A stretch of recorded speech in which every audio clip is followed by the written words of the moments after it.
ये क्या रे? मैंने कमीज सिलाने दी थी, तू चोली सिला के ले आया। ये चोली तेरे लिए है दीदी। मेरे बदन पर कमीज हो ना हो कोई नहीं देखता, मगर तुम्हारी फटी हुई चोली सब देखते हैं दीदी। दीदी वो देखो मान बाबू वहाँ काम कर रहे हैं। कहाँ? माँ आ गई बेटी, खाना तैयार है, चल वहाँ रखाते हैं हम। अच्छा चल बेटी मैं पैसे दे दूंगी, जाते समय बाजार से सामान ले लेना। माँ कुछ पैसे और देना, मुझे ना राजू के लिए कमीज खरीदनी है। अरे इसे कमीज की क्या जरूरत है, ये तो मर्द है। माँ मेरा भाई बगैर कमीज के फिरता है, मेरा दिल जलता है। बेटा हम पैसे जोड़ रहे तुम्हारी शादी के लिए। अगर ऐसी ही बात है तो नहीं करनी मुझे शादी। लो ठीक है बाबा, मैं दे दूंगी पैसे, ले लेना इसके लिए कमीज।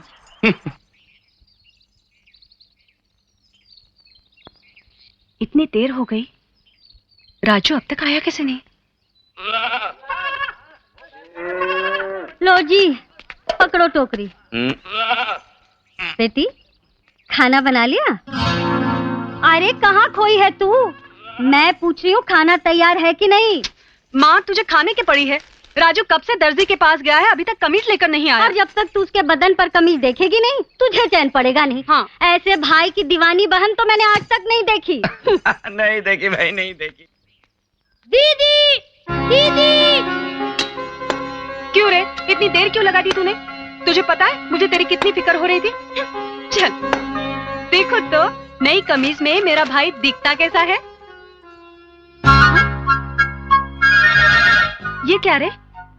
मैंने कमीज सिलाने दी थी, तू चोली सिला के ले आया। ये चोली तेरे लिए है दीदी।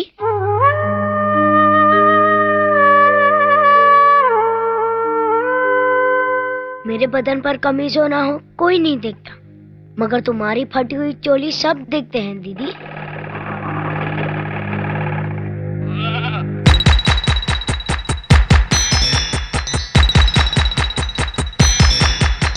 इसीलिए मैंने कमीज के बदले चोली सिलवाई दीदी।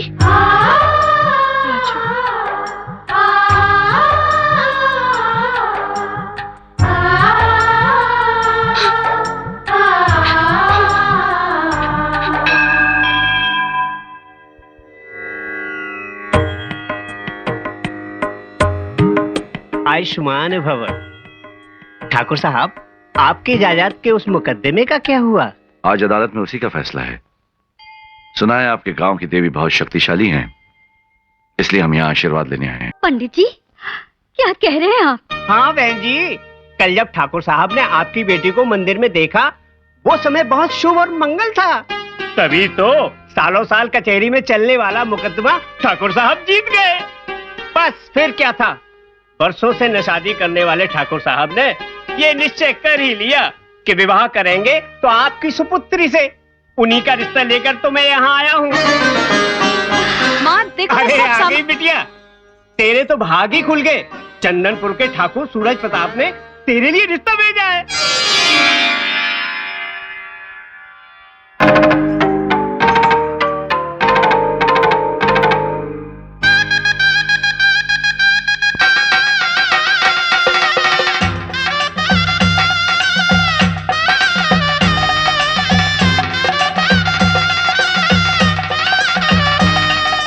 ठाकुर साहब शादी के सहयोग के साथ तो सफलता ही सफलता है।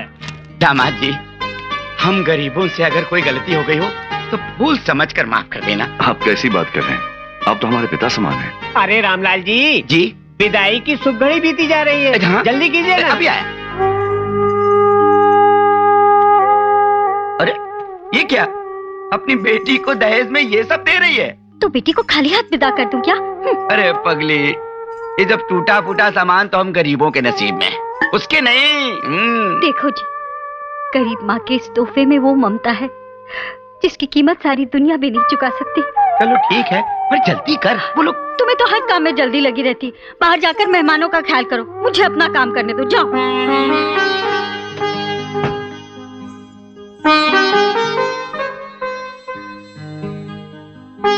सुनिए,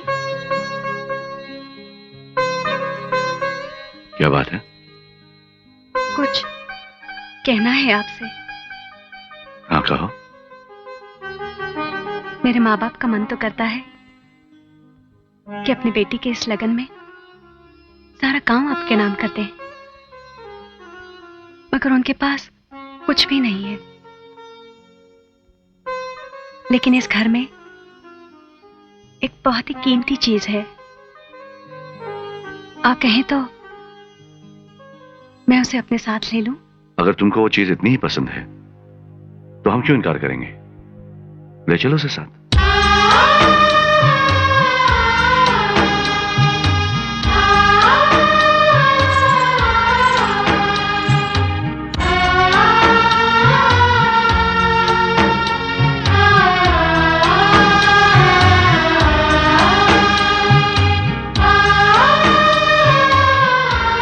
यही है वो मेरी पसंद, मेरा भाई राजू। ओह, तो ये है आपकी वो कीमती चीज। देख राजू, आज से यही हमारे सब कुछ हैं। ये जो बोलेंगे तुझे वो करना पड़ेगा। क्यों साले साहब, चलोगे हमारे साथ? जो जीजाजी बोलेंगे मैं करूंगा। हाँ, जीते रहो।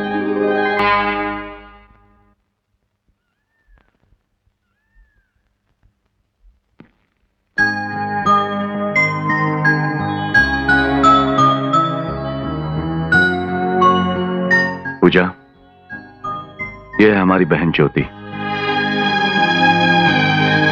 जब ये 6 महीने की थी तब हमारे माता पिता का देहांत हो गया। इसे माँ बाप का प्यार कभी नहीं मिला। इसे तो ये भी नहीं मालूम कि माँ क्या होती है, ममता किसे कहते हैं। जो लड़की अपने भाई को माँ से बढ़कर प्यार दे सकती है, वो लड़की हमारी बहन ज्योति को भी वही प्यार दे सकती है। उस दिन जब हमने तुम्हें मंदिर में देखा तो हमें ऐसा महसूस हुआ कि भगवान ने हमारी बहन ज्योति के लिए मां का प्यार भेज दिया है।